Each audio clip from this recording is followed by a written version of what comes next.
The story begins with a guy named Kai monitoring the graveyard. His friend Ashran asks if he's finished yet, but a girl named Saki, who is with them, remarks that Kai always monitors the graveyard for 300 seconds. Ashran, impatient, wonders if they can be done with it already. Kai firmly responds that they can't rush this. He explains that there are 5 races in their world: mythical beasts, spirits, celestials, demons, and humans. A war once erupted between these races, and they can't risk such a catastrophe happening again. As part of the Urza Federation, they are obligated to monitor this graveyard where demons are sealed. Kai observes that there are no abnormalities in the graveyard, prompting Ashran to comment that Kai is always too serious. Saki, however, is unperturbed, noting that Kai's diligence allows them to take it easy. The 3 of them then drive away. Ashran asks if a sealed demon has ever escaped in the past century. Kai reassures him that it has never happened, emphasizing their duty as part of the Humanity Aegis Agency to keep it that way. Ashran sarcastically points out that their serious supervision of this graveyard won't matter if others aren't watching the remaining 4 graveyards diligently. Kai insists that everyone is taking their responsibilities seriously, and he grimly states that a demon escape would be catastrophic. Ashran agrees, and Saki tries to lighten the mood by reminding them that the world is currently at peace. Kai acknowledges this, but remains dedicated to maintaining that peace. The scene then shifts to the city of Vishal, where Kai and Ashran are training to fight a mythical beast using a machine doll shaped like a dragon.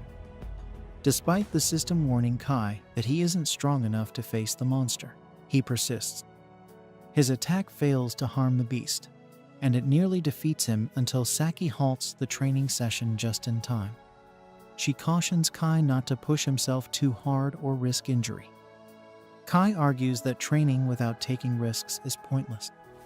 Saki compliments him, suggesting that if he had been born during the Great War of the 5 races, his name might have gone down in history like their hero. They both gaze at a portrait of Sid the Prophet. Kai humbly asserts that he isn't cut out for such greatness. Saki shudders at the thought of the heroes of the other races being around today, unable to imagine a human winning against them. Kai reassures her that they have nothing to fear, as Sid the Prophet defeats all 4 heroes with the shining sword given to him by the prophetic god, Arsla Salaka. Saki expresses skepticism about the legend of Sid the Prophet, noting the lack of photos or videos compared to the heroes of the other races. Kai muses that it would indeed be great if someone like Sid existed.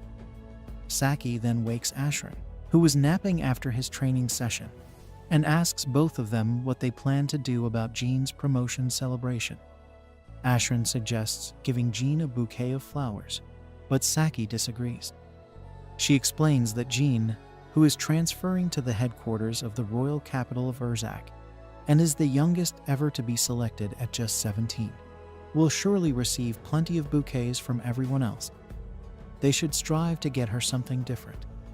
Kai then receives a text from Jean asking him to meet her at 10 the next morning, and to keep it a secret from Saki and Ashran. Saki and Ashran also see the text and teasingly wonder if Kai and Jean are planning something naughty. Kai denies their claims and goes out for a run to get away from them.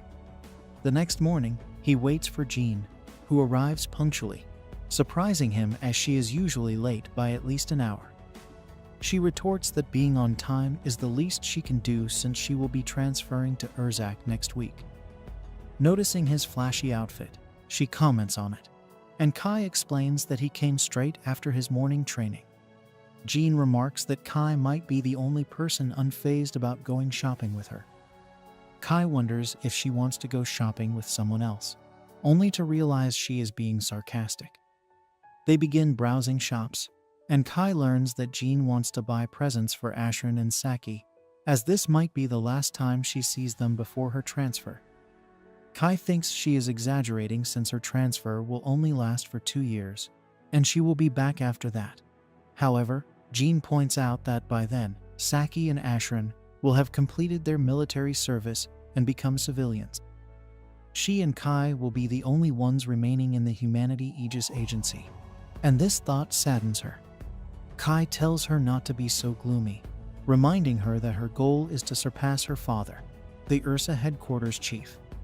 Jean thanks him for the confidence boost, and they continue their shopping trip, eventually finding suitable presents. At a red light, Jean recalls how Kai once wandered into the demon graveyard when he was just 10 years old. Kai confirms this, explaining it happened during an inspection trip with her father. Jean remembers being surprised when Kai told her he saw Sid's sword there. Kai admits he no longer talks about it because no one would believe him. Jean thinks that's when Kai started feeling it was his duty to ensure demons don't emerge from the graveyard. Kai still feels this responsibility, and Jean acknowledges that this is why he will still be in the Humanity Aegis Agency in 2 years. As they cross the road, Jean asks Kai if he can predict where they will be in the future. Kai struggles to answer, and just then, he notices the world around him warping. He calls out to Jean, but she responds normally, making him realize that only he can see the changes. He panics as he sees something like a black hole sucking up the entire world except for him. A voice says the world is being overridden, and he finds himself in a destroyed version of the city. Confused, he encounters a demon. The demon attacks him with magic, but he blocks it using his weapon case. He manages to grab his gun sword and counters the demon's attack with modified elven bullets, explaining they were created using elven magic. The demon then attacks with a fire spell, but Kai dodges and takes it out with another bullet at close range, a modified Drake bullet that produces mythical beast breath. Kai realizes this is his first time fighting a demon and is relieved he can move as well as he does in training, confident he can handle demons. Another demon arrives, astonished that a human defeated a demon. Kai notices this demon is adept at speaking the human language. The demon explains that it's more effective to command their slaves using their own language. Kai is confused by this, and just as the demon tries to attack, Saki uses a flash bomb, and she and Ashran drive away after rescuing Kai. Saki reports the incident to her superiors and asks Kai where he is from. Kai is shocked to see her and notices she knows his name, but she doesn't remember him. He tries to jog her memory, but it doesn't work. He also realizes Ashran doesn't remember him. They wonder if Kai is still rattled by the demon attack. Devastated, Kai tells them they were in the same unit in the Humanity Aegis Agency, but they don't know what that is. They inform him they are soldiers of the Resistance, and he is surprised to find out he has never heard of them. Saki elaborates that they are part of the human rebel army, which leaves Kai completely bewildered. He asks them to explain more about this world, and Saki explains that there was a great war of the 5 races 30 years ago, and humanity lost. Cities around the world were taken over by the other 4 races, and humans are now barely surviving by running and hiding. Kai inquires if this destroyed city is Vishal, and they are relieved to see that at least he knows the city's name. As they continue on foot, Ashran tells him that the 4 races are currently fighting over each other's territories. The Urza Federation was taken over by demons, forcing them to abandon their cities and flee. They show Kai an underground city called Neo Vishal, explaining that they remodeled the intact underground spaces to protect humans and continue their resistance against the other races. Kai wonders why humanity lost the war in the first place, and Saki and Ashran think it's obvious. The other races are far more powerful. Each race also has a leader they refer to as heroes. When Kai asks about Sid the Prophet, they don't recognize the name. Kai tells them that Sid is supposed to be a human hero who defeated the other 4 heroes, but Ashran points out that they wouldn't be living like this if someone like that existed. They notice the arrival of the main core, which confuses Kai. Ashran explains that many human cities like Neo Vishal exist, each with a resistance garrison overseen by the main core. The commander of the resistance is a savior of the Urza Federation's people, and Kai is stunned to see that it's Jean. But in this world, Jean is a man.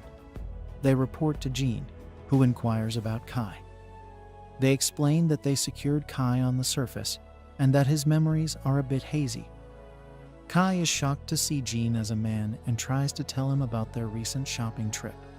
But Jean has no idea what he's talking about. Kai is devastated that Jean doesn't remember him. When he tries to ask Jean why he is dressed as a man, this surprises Jean. Kai approaches, insisting it was her dream to surpass her father as a daughter, but a soldier from the main corps stops him. Jean and the others leave, and Saki and Ashran suggest Kai rest as he seems unwell. At night, Kai researches this world, noticing it is similar to his own, but there are no records of him or Sid the Prophet. He wonders if this is a world that lost the war because Sid didn't exist, but he notices that the graveyards are still around. The next morning, he asks Saki and Ashran about the graveyards, but they've never heard of them.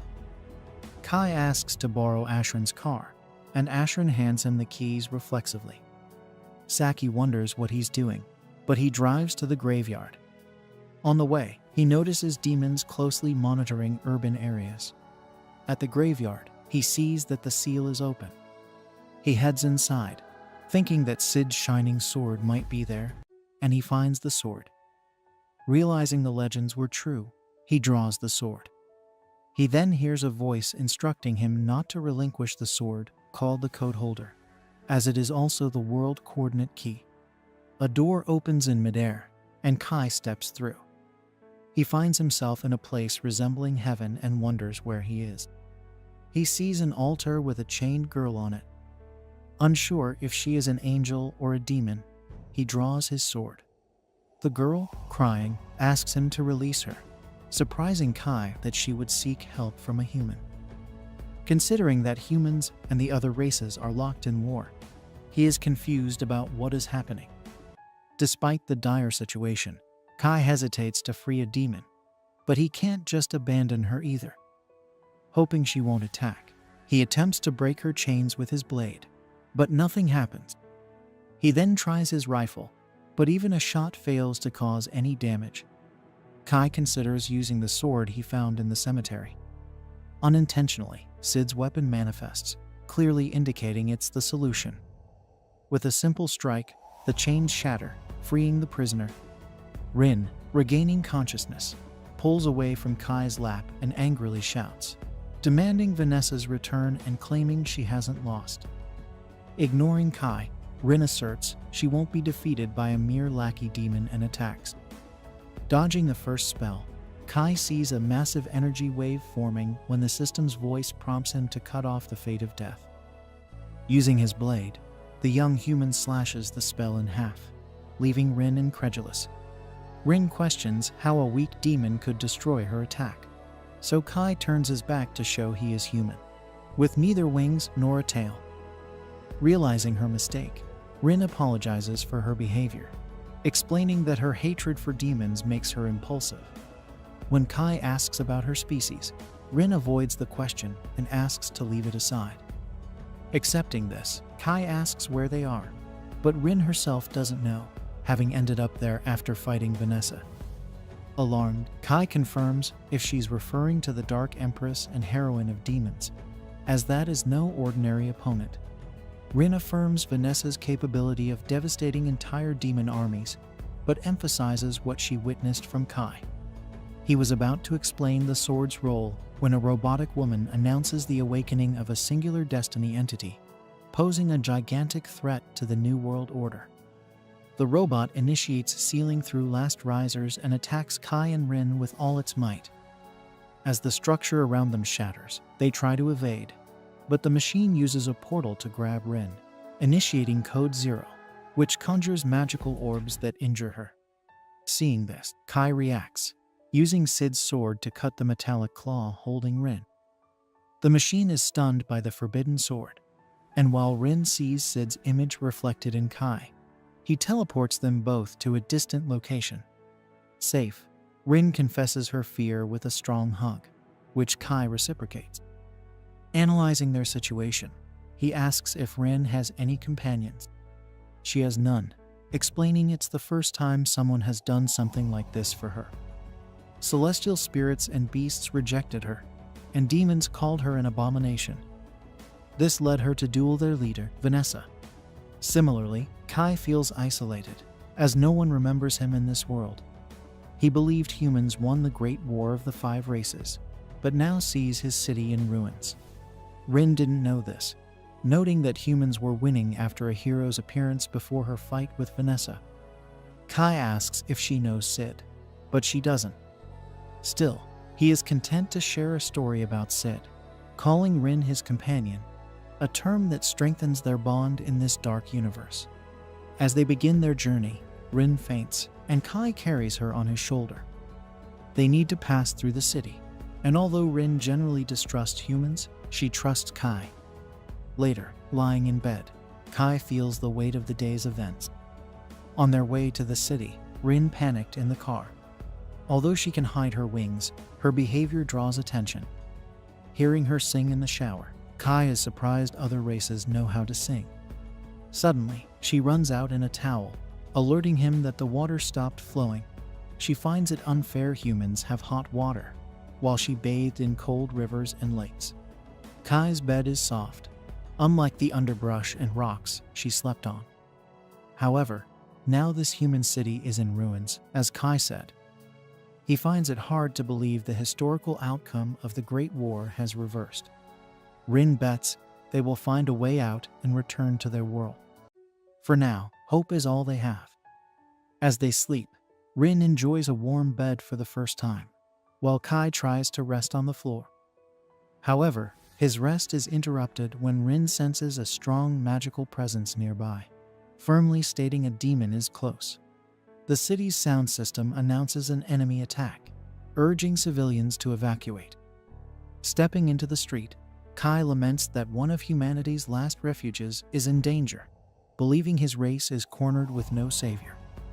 But after yesterday's events, he believes he might be the only person capable of wielding the forbidden sword like Sid. Armed with this trump card, he heads into battle. Meanwhile, Saki and Asheron are already on the front lines, battling fiercely. The creature's tough armor seems impenetrable. Asheron urgently asks Saki to grab the machine gun, but on her way, she is nearly killed by an enemy. Kai appears just in time to save her, striking the demon hard and advising her to use water against them. When the opponents absorb water, their stone bodies become heavy, preventing them from flying. With this tactic, it's just a matter of bombing the enemies until they turn to ashes. Rin seems about to meet her end, but Kai intervenes again, wielding Sid's sword to save her. Kai appears to be operating at a much higher level than he ever imagined, and this sudden power is what has balanced the forces between the two races so far. With Rin's assistance, they manage to defeat the last opponent. Rin's extraordinary abilities make Kai realize she could indeed face Vanessa. Despite their victory, part of the city is devastated, with structures housing the population in flames. Terrified, Saki and Asheron are amazed by Kai's feats. He reveals he came from a world where humans won this conflict, and their advanced fighting style and special ammunition played a significant role in securing that victory. Before they can question his story further, Asheron receives an urgent message from the surveillance cameras. 2 demon scouts have escaped. Without delay, he rushes to alert headquarters, fearing the worst.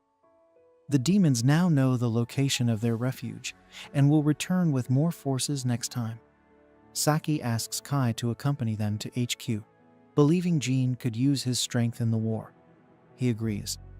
On the way, Kai asks if the rebel army HQ of the Urza Federation is in the ruined royal capital, but Asheron explains that the demons would never suspect humans are hiding there. Saki adds that the idea came from Jean's father, the former commander who retired due to an injury 2 years ago, passing the title to his son. At headquarters, the officers are incredulous about Kai and Rin coming from an alternate world where the war was won. Jean wants to understand the connection between Kai and this world, noting how he spoke to her as if he knew her. Kai explains they were childhood friends, and Jean always aspired to be like Og and Jur. Hearing these names, Jean is shocked and ends the meeting abruptly. Later that night, Phelan knocks on Kai's door, informing him that the commander wants to see him. Upon arrival, Kai finds his friend without her male disguise. She reveals that only Phelan and a few veteran directors know she is a woman. Jean is surprised that Kai knows her father and grandfather's nicknames, Og and Jur. Despite her skepticism, she considers the possibility that Kai is telling the truth and asks for his help to contact the other 5 resistance centers to encircle the demons targeting Neo-Visual Refuge. Rin argues that such a mission would provoke the demons further, leading to harsher retaliation. But Jean sees no other option. Kai suggests they attack the royal capital and target the Dark Empress Vanessa. The commander thinks he is crazy, reminding him that Vanessa decimated the entire capital defense army 30 years ago. In response, Kai mentions Sid's story, who single-handedly defeated the demon heroine, and believes he can do the same. The commander, skeptical, asks why Kai is so willing to risk his life. He explains that seeing Asherin and Saki risking their lives in battle made him realize he couldn't return to his original world, knowing he left them to die in this one. Kai devises a plan based on the observation that demons are more concerned with other races than with humans. Most of their forces are stationed near the borders, leaving probably only about 10% in the royal capital. He suggests that while he fights Vanessa, the rebel army keeps these 10% occupied. Jean agrees they can hold the enemies for a while, but fears most of her troops will die before reaching the palace. Phelan then suggests they invade from underground, mentioning a subterranean railway line behind the palace that the royal family used. Surprised, Jean asks why she wasn't informed about this before. Phelan explains that Jean's father didn't want her to risk herself, so he asked his subordinates to omit this strategy. With this new information, the commander announces a meeting to finally retake the Urza Federation. As the preparations for the attack near completion, Rin reflects on her deep-seated hatred for demons. She despises them for being deceitful spirits, bizarre mythical beasts, barbaric celestials, stubborn humans, and above all, weak. But most of all, she hates herself for being a mix of all these things. Despite this, she acknowledges that Kai has never feared her and has even embraced her, something she had never experienced before. She is accustomed to receiving only hatred. Because of this, Rin deeply wishes that this human does not die. As the battle vehicles depart, the rebel army of the Urza Federation heads toward the government palace through an underground passage to launch their offensive. While the main group keeps the demons occupied, Saki and her team must free the captives in the basement and take down Vanessa. At the top of the hierarchy, Jean gives the orders, and Saki sees in her leader the chance for victory to be real. Her only concern is that she will be in the group facing the demon heroine head-on. In a spontaneous outburst, she questions whether the 4 members in the armored vehicle will be able to complete such a difficult mission. Kai emphasizes that the priority is to reach Vanessa as quickly as possible and hold out until reinforcements arrive, not to storm the palace like Rambo and take out the enemy leader with a bow and arrow. Moreover, Kai has already demonstrated his strength in conflict and trusts only Saki and Asherin to accompany him on this mission. Saki doesn't seem any calmer hearing this, so Rin pats her head to try to make a difference. Surprised, Saki calms down. The entity points out that she is also powerful enough to face enemy forces, although Vanessa is a formidable opponent. If the Empress of Darkness insists, Rin is prepared to self-destruct and take the demon along. Unfortunately, this last part doesn't seem to have made Saki any calmer. Similarly, Asherin confesses to being worried since no one knows what the palace will be like when they arrive, especially with the rebels moving with so many people, making it easier for them to be discovered by the enemies. Regarding this, Kai reminds them that demons are sensitive to magic, and that humans do not possess magical power, which could camouflage the men until they reach the target location. Ashran calms down a bit at this information and adds that all the rebels will be remembered forever because of this mission, perhaps even well rewarded. Hearing this, Kai comments that this Ashran is stronger than the one from his original world, and Ashran questions if that is some kind of compliment. Soon, upon reaching the end of the underground passage, Jean gathers all the comrades of the rebel army and thanks them for the trust placed in their leader. The commander emphasizes the bravery and loyalty of these soldiers, who are humanity's last hope, and acknowledges that many must feel insecure with a little time for preparation for this attack. However, she reminds them that the Urza Federation's resistance has been forged through years of intense battles against the domination of demons, leaving each one of them with war scars. These scars are evidence that only seasoned soldiers are on this front line, and this hardened spirit is the key to freeing humans from the clutches of darkness. With that said, the soldiers raise their weapons and let out a battle cry. After blowing up the exit of the underground passage, they reach the surface and see the government palace surrounded by demonic forces. The first act of defense is to invoke a freezing spell, but Kai knows this ability and successfully dispels it. Then he shoots the demon and gets close enough to tear its skin with his sword. Finally, a shot explodes the enemy. As soon as the first demon is taken down, more emerge to protect the palace, so the Jewel of the Urza Federation fires the lightning bullet to take down several at once. In disbelief at what he saw, Ashran questions if it was Kai responsible for this massacre. Kai explains that he used anti-group ammunition produced in his world. Then the mysterious stranger asks Rin to sense Vanessa's presence. As soon as the entity points to the possible location of the Empress of Darkness, Kai announces that he will start the search from the highest floor. To avoid attracting too much attention, Jean plans to invade the palace using the emergency stairs on the south side with her team, while Group 1 will stand guard at the entrance to prevent the demons from entering the building. Group 2 will be responsible for rescuing the prisoners in the basement. During the building invasion, Phelan finds it strange that Kai claims the lightning bullet is a projectile when he didn't even pull any trigger. But the matter dies without her being able to delve into this suspicion, as the objective demands all the combatants' attention. As they climb the stairs, Rin identifies an imp, a race of small demons that summon large-scale demons. Without delay, a huge creature appears on the staircase and grabs one of the rebels, but Phelan is faster and cuts the beast's fingers. After that, she orders everyone to continue climbing, while she holds off the demon. At the palace entrance, Group 1 shoots the attackers as best they can while Group 2 reaches the prisoners in the basement.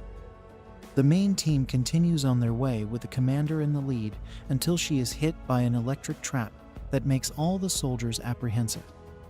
However, when the smoke clears, Jean proceeds unharmed and asks everyone to calm down as she is protected by elven engineering while wearing the Holy Light suit. Beside the leader, a huge demon approaches, so she orders Kai and his unit to go after Vanessa while she fights the opponent with her men. Known as the Knight of the Holy Light, Jean brandishes her blade before the opponent. Further ahead, Kai's group dons armbands crafted from Rin's magic, which conceal their presence. As they continue on their way, they encounter a gigantic creature that makes Saki's rifle tremble. Rin tries to calm her companion's anxiety to prevent any noise. Protected by a barrier invisible to the demon, the humans breathe a sigh of relief as the beast passes without detecting the intruders. Everyone exhales in relief and heads to one of the palace rooms where the circuit breakers are located. Ashran declares that if Kai and Rin fail to defeat Vanessa, he and Saki will cut all the lights, ensuring everyone's escape. However, shortly after Kai and Rin continue their journey, the palace alarm is triggered despite Rin's barrier still functioning, leading Kai to suspect that the building's infrared sensors are still active. They pick up the pace, encountering a demon who expresses disgust at Rin's wings, calling them a chaotic and unpleasant sight. Taking advantage of the demon's tendency to talk, Kai asks if he is the one maintaining the surveillance system. but the monster never directly answers what the human wants to know. Instead, he provokes them by saying that Vanessa is pleased with this invasion and curious to know why the humans have decided to kill themselves. Not falling for the provocation, Kai tries to use the opportunity to ask if the demon can lead them to their heroine, but the monster doesn't want to miss the chance to have fun with the humans before him.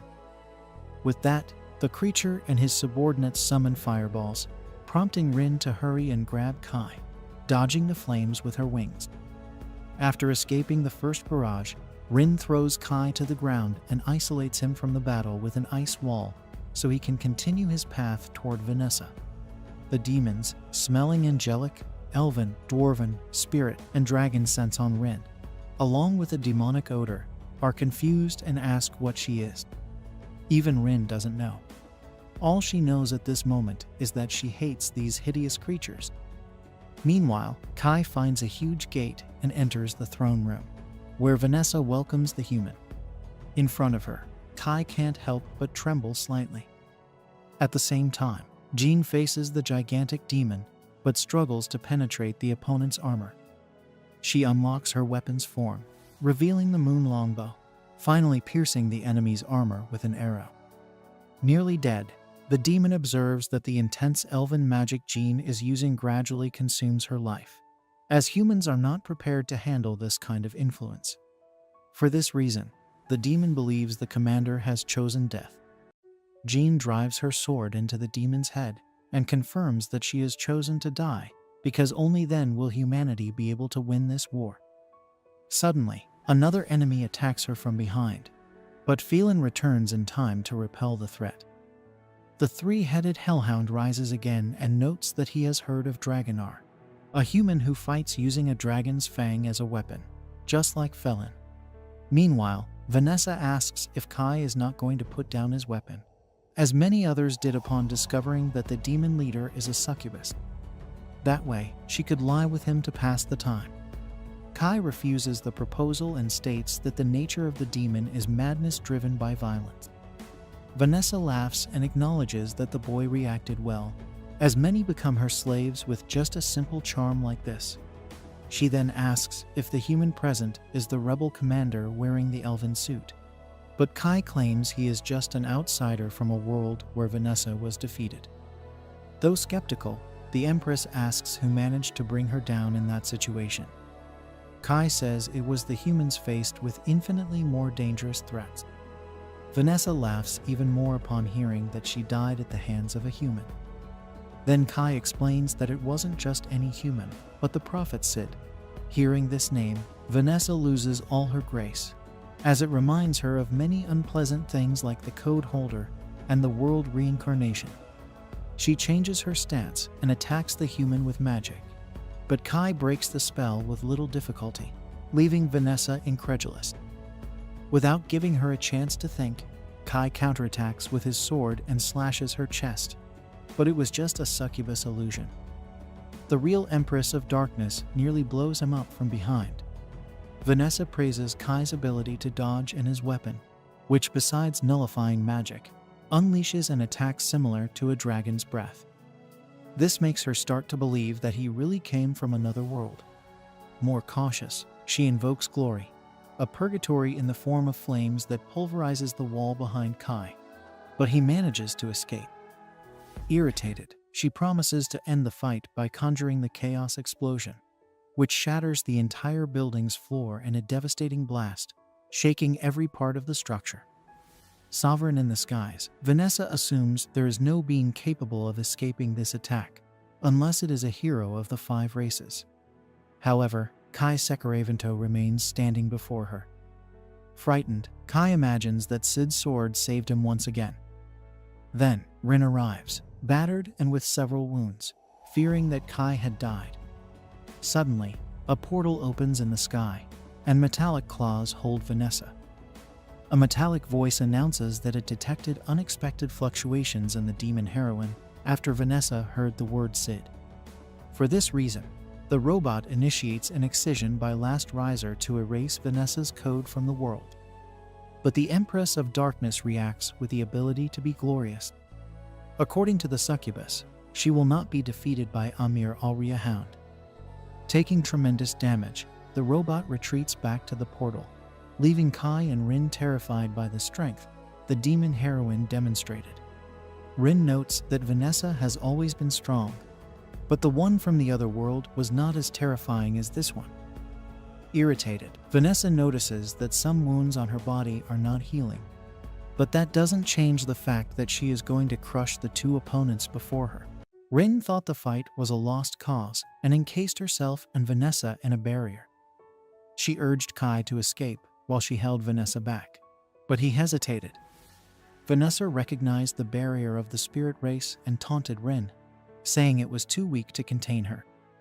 With a single effort, Vanessa shattered the barrier, sending Rin flying.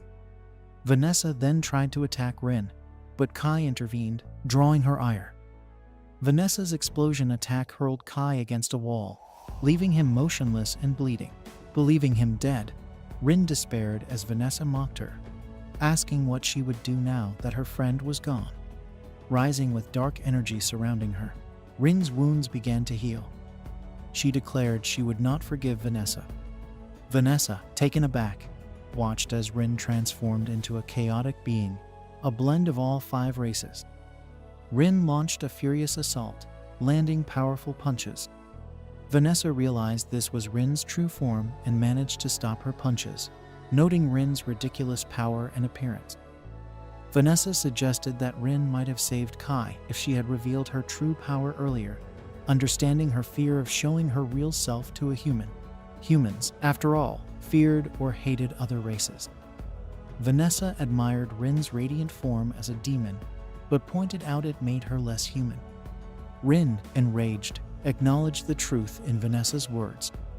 Vanessa blamed Rin for Kai's death, saying her hesitation led to this outcome. Rin agreed, but asserted it no longer mattered since Kai was dead.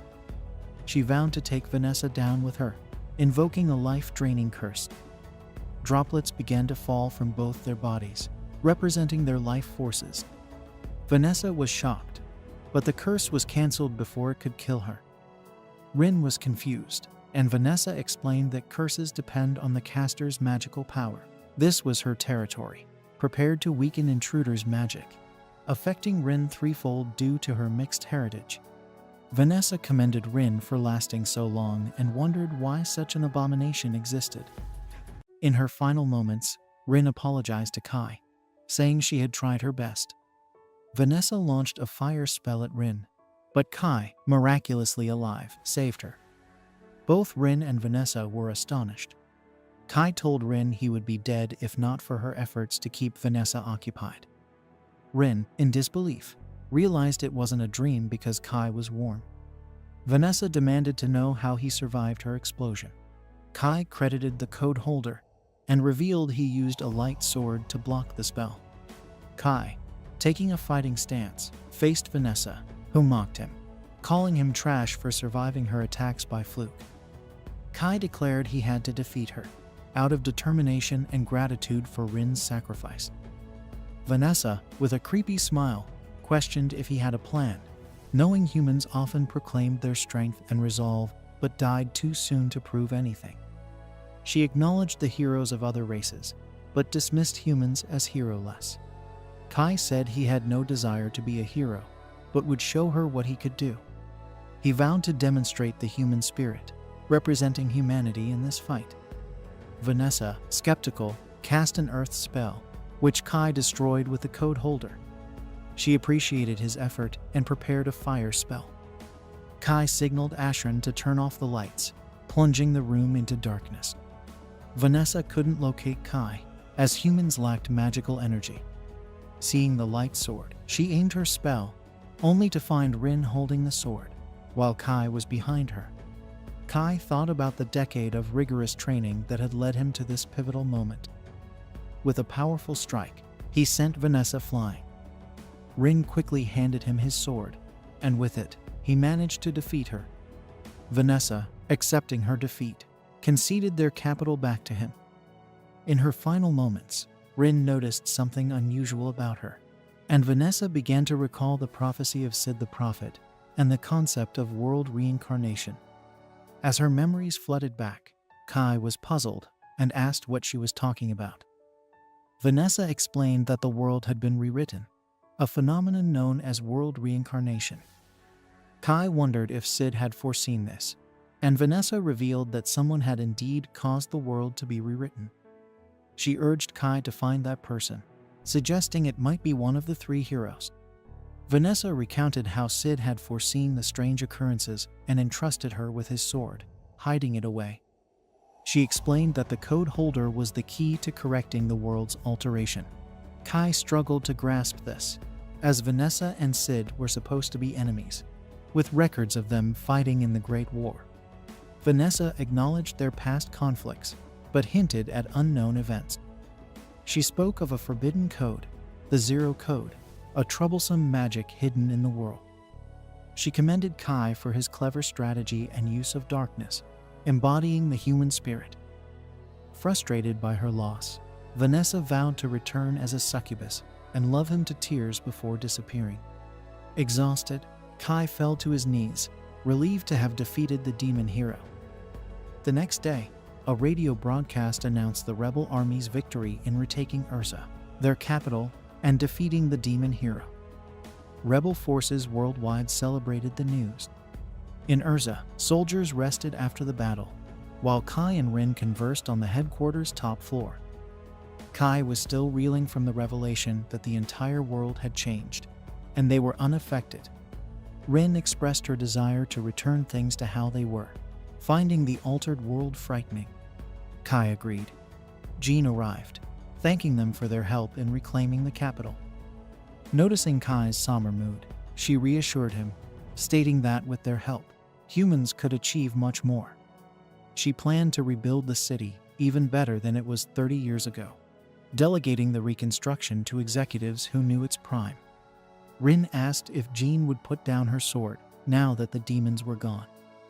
Jean revealed her plan to set sail and assist rebel groups in the Eo Federation, Uluin Federation, and Schultz Federation, which were occupied by celestials, spirits, and mythical beasts, respectively.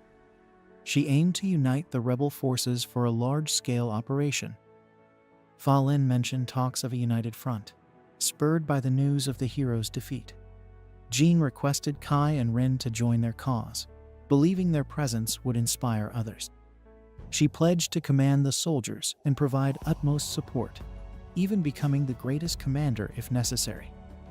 Kai, initially stunned, agreed to fight alongside them to end the War of the Five Races. He mentioned that the Jean he knew had a childish side, which she found hard to believe. Kai promised to share more about his world one day and agreed to accompany her on her journey, already planning to ask her to join them. Jean and Rin agreed to help end the war together. Jean addressed her soldiers, who were incredulous about recapturing the capital. She assured them it was real and prepared for the busy days ahead, planning a strategy meeting. Kai resolved to end the war and find the person behind the world's reincarnation, determined to restore things to how they were. Rin, seeing a shadow of Sid in him, agreed.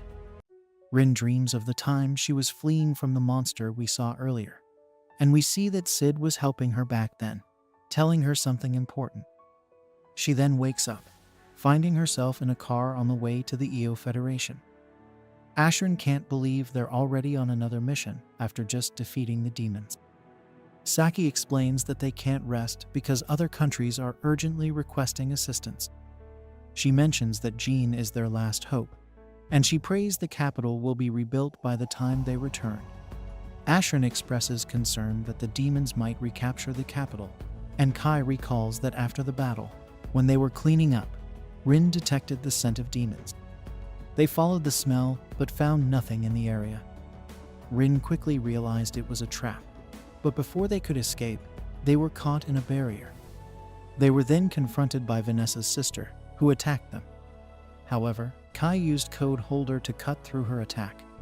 She then tried to attack Kai, but Rin intervened, and Kai demanded to know her intentions. She introduced herself as Heinril, a succubus, and stated that she was there merely to greet them. Kai sensed that Heinril's power was on par with Vanessa's, and she expressed surprise that her sister had been defeated by a human. She speculated that it must have taken a series of miracles for him to succeed, and that he wouldn't have stood a chance if she had been present at the royal capital. When Kai asked if she was seeking revenge for her sister, Heimrall laughed and explained that while she loved her sister, Vanessa's death made her the new number one. She thanked Kai and revealed that the demons could easily retake the capital, but were deliberately allowing the humans to keep it for now. Heimrall proposed a truce. The demons would concede the royal capital, but in return, all other territories would belong to them. She asked if Kai agreed to the truce, and he told her he would pass the message to his commander. Heimrall then encouraged Kai to fight the other three races, implying that the demons wanted the humans to destroy themselves. She even offered Kai a kiss if he succeeded, but he was uninterested. She warned him to be wary of Alfreya, who had been acting strangely, before leaving. Back in the present, Kai tells the group that they should leave the reconstruction to others, explaining that their job is to cooperate with the EO Federation's rebel army to take down the Celestials. Saki recalls that the Celestials are an alliance of elves, dwarves, fairies, and angels. Kai describes them as even more cowardly and cunning than humans, creating powerful magic items for battle. He explains that if humans see demons as monsters, then Celestials are like enhanced humans. Jean then announces over the comms that they are about to pass the halfway point on the highway, with a rest stop 2 kilometers ahead. She mentions that the rest stop hasn't been maintained for years, but it should be adequate for a break. Suddenly, Rin notices something and asks Ashrin to open the top hatch. She looks outside and spots a dragon flying nearby. Ashrin is puzzled, as they should still be in demon territory. Kai alerts everyone, and Jean orders all vehicles to move forward at full speed. However, the dragon quickly catches up. The soldiers fire at it on Jean's orders, but the bullets have little effect, and the dragon destroys 2 vehicles. Rin then uses her lightning magic on the dragon, and Kai pretends it was one of his bullets, allowing them to drive the dragon away. Jean orders a halt to rescue the soldiers from the wrecked vehicles. The scene shifts to the soldiers at camp, where the injured receive treatment. Rin and Kai share a tent, and Kai feels guilty about using such a large space. He suggests Rin sleep in the tent for female soldiers, but Rin dislikes the idea, and Kai realizes she would feel anxious surrounded by so many humans. Rin then informs Kai that Jean is approaching, and Jean enters the tent with Phelan. Kai is surprised when Jean explains that this tent is for commanding officers, and that she and Phelan are here as her bodyguards. Phelan then asks to speak with Kai privately outside. She tells him she will guard the camp perimeter while he guards the inside. She warns that if Jean stays with her, people might figure out that Jean is a woman. Kai agrees, and Phelan cautions him not to get any funny ideas since Jean will be in light attire when she removes her armor for sleep. Kai reassures her and promises to take care of Jean. Returning to the tent, Kai sees Rin giving Jean a massage, which Jean enjoys so much that she promises to return the favor later. Kai muses that it must be tough pretending to be a man, and Jean jokes that he'll only understand how tough it is when he has to pretend to be a woman. By the way, who is your favorite character so far? Let me know in the comments below. Kai then talks to Jean about the dragon they encountered, expressing his surprise at seeing such a beast in the Urza Federation. Jean speculates that it might have been scouting the area after Vanessa's defeat, and reassures him that the capital is well defended. She then shifts the topic, telling Kai that she tosses and turns in her sleep and apologizing in advance if she kicks him during the night. Later, we see the 3 of them asleep in the tent, with Kai unable to rest as the 2 girls cling to him in their sleep. The next day, as they continue their journey, Ashra notices Kai's exhaustion and assumes it's because he was Jean's bodyguard. Kai is too tired to correct his misunderstanding. Rin notices the Great Border Wall, and Ashrin informs them they'll soon enter the EO Federation. Beyond the wall lies their destination, Cassiopeia, the 8th city near the Federation's capital, where the rebel army is based. As they approach, Saki is eager to fight any celestial they encounter. But Kai warns her to be careful, as celestials closely resemble humans. Jean then orders a halt, and they continue on foot. Rina eats some fruit along the way, but Kai points out they're poisoned, which surprises Rina, as she's had them before in the elven forest. Fa Lin explains that the celestial invasion buried the human city with the elven forest. At the rebel army headquarters, they're greeted with cheers. Seth, the advisor, welcomes them and recognizes Fa Lin, noting how long they've survived in this desolate world. Jean requests an immediate meeting with their commander, Dante Gelfa Ligeri, a descendant of the Io Federation's royal family. He's known for being envious, suspicious, and obsessive. Fa Lin warns Jean that Dante may view her as a threat, but Seth reassures her that the soldiers appreciate her. They meet Kubari, the assistant commander, who manages communication with Dante.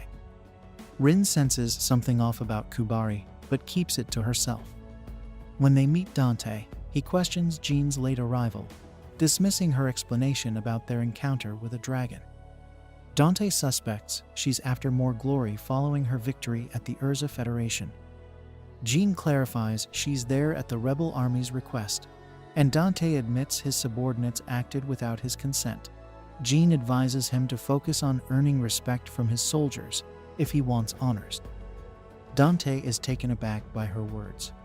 During a strategy meeting, Seth explains the distribution of various races across uncharted territories. Jean offers to lead the search for the Celestial's hero, but Dante rejects the idea, arguing that a general shouldn't be on the front lines. Jean's willingness to risk her life inspires the soldiers. That night, Rin convinces Ashran to cook something unusual, which he doubts is edible. Meanwhile, Ashran asks Kai if he noticed Kubari's beauty during the meeting, and he's surprised that Rina also shows interest. The next day, Jean scouts the elven forest with the rebel army. Back at camp, Dante criticizes Jean's recklessness, and Kubari agrees, though she secretly finds Dante foolish. Jean returns and announces she'll map out the area based on her findings. Kai notices Fa Lin is worried about Jean, and she vows to lecture her later. In another strategy meeting, Jean explains that they've identified the elves' patrol routes and outlines their invasion strategy. The soldiers eagerly cooperate. Afterward, Rin asks Kai when they'll fight the angels and elves. He assures her they'll fight once prepared, but warns they must be cautious, as the Celestials are cunning. Rin then notices Kubari and Dante are absent, and Kai suspects they're uninterested in field command. Meanwhile, Dante, jealous of Jean's success, plots to achieve something greater. He decides to personally lead a mission to capture elves and angels, despite Sephin's concerns about the plan's feasibility. Dante orders Sephin to keep this mission secret from the Urza rebel army. Back at the Urza camp, Rin shares her suspicion that Kubari might not be human. Elsewhere, a rebel army lies defeated beneath a hovering castle. Alfraya informs the dwarves and elves that the angels are severing ties with them, leaving them shocked and wary of the unknown monster behind him, which Alfraya does not explain. We then see a peculiar structure. An entity with a strange metallic doll on its back approaches the clerics, who attempt to fend off its hostility. However, the Great Elder is petrified, and another mage is thrown down. Surviving the fall, the elf awakens in a cabin and hears multiple voices in her mind through telepathy.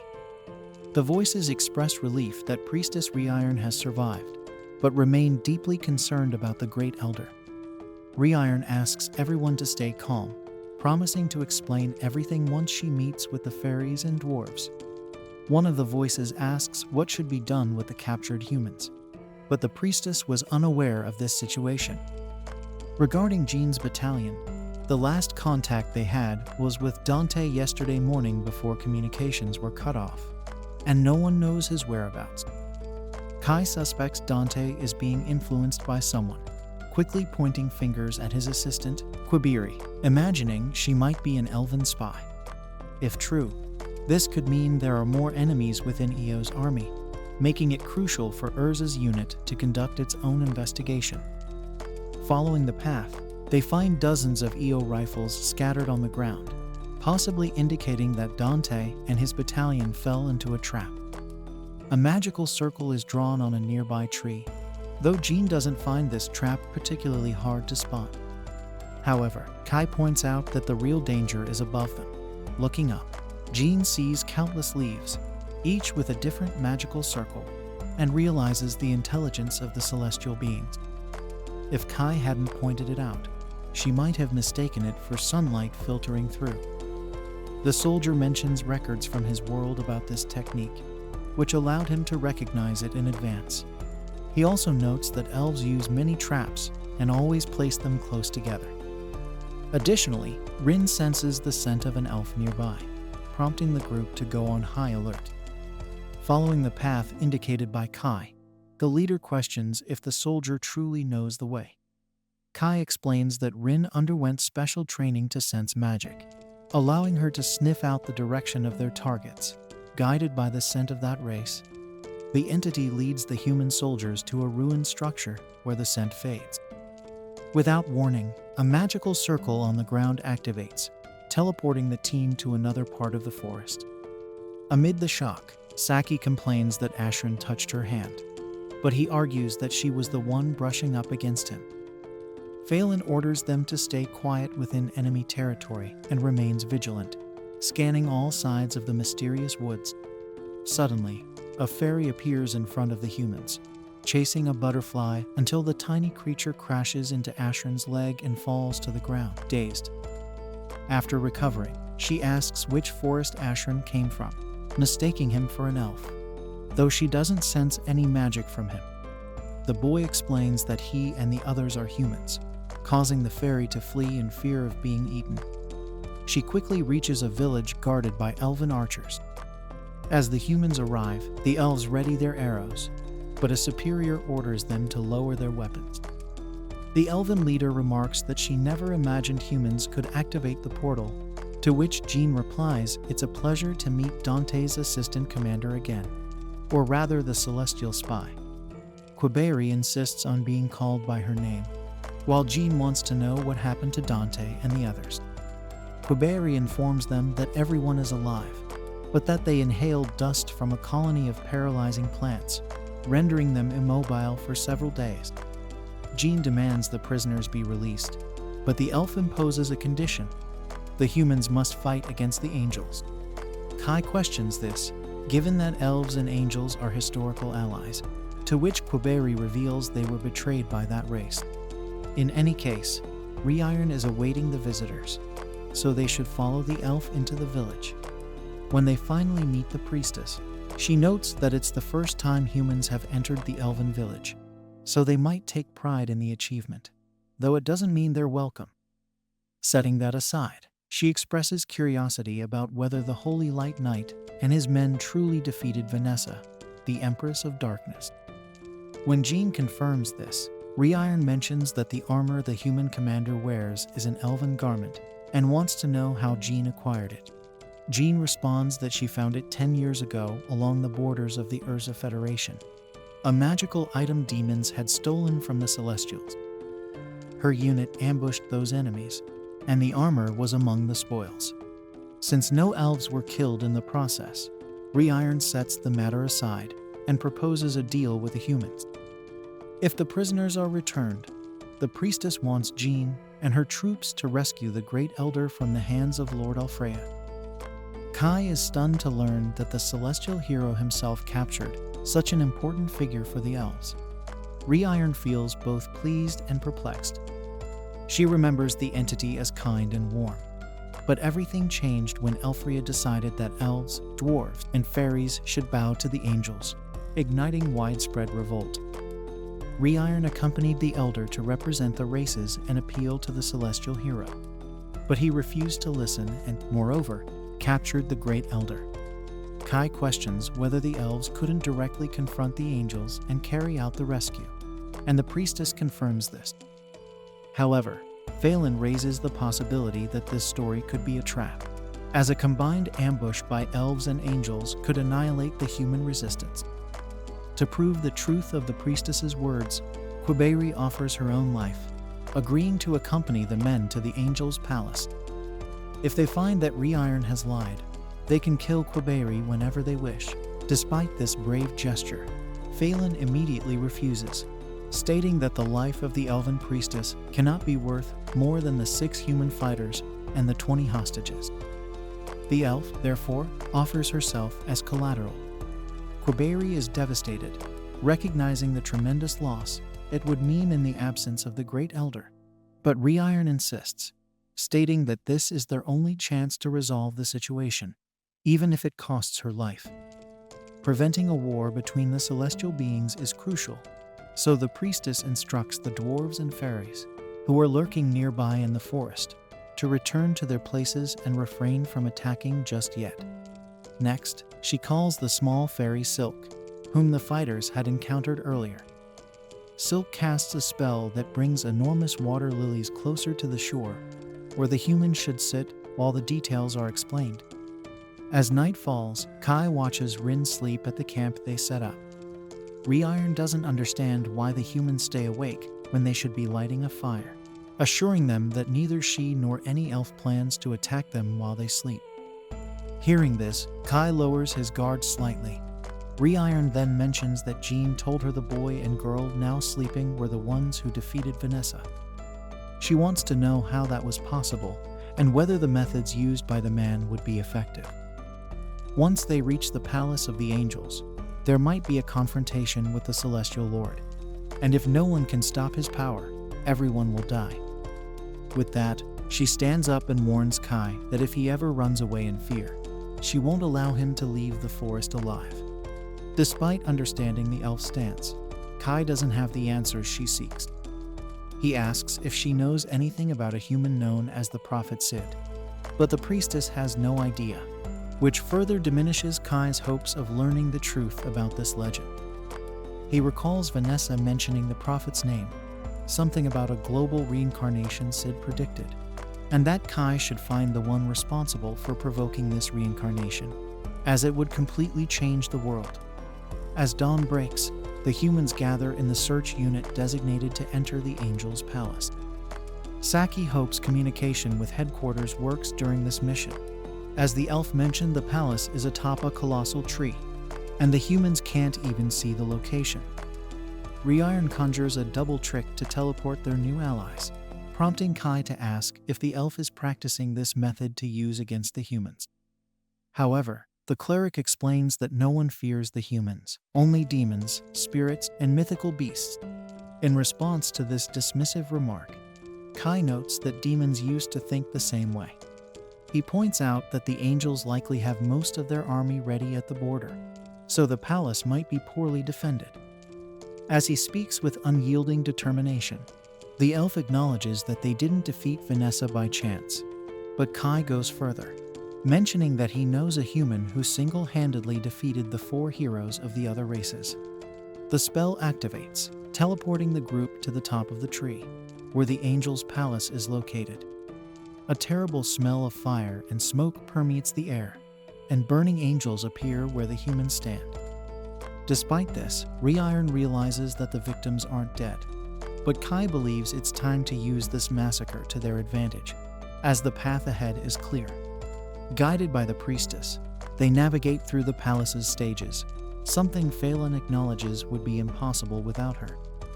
As they progress deeper into the structure, the group is attacked by a small cutting tornado that destroys the floor beneath them.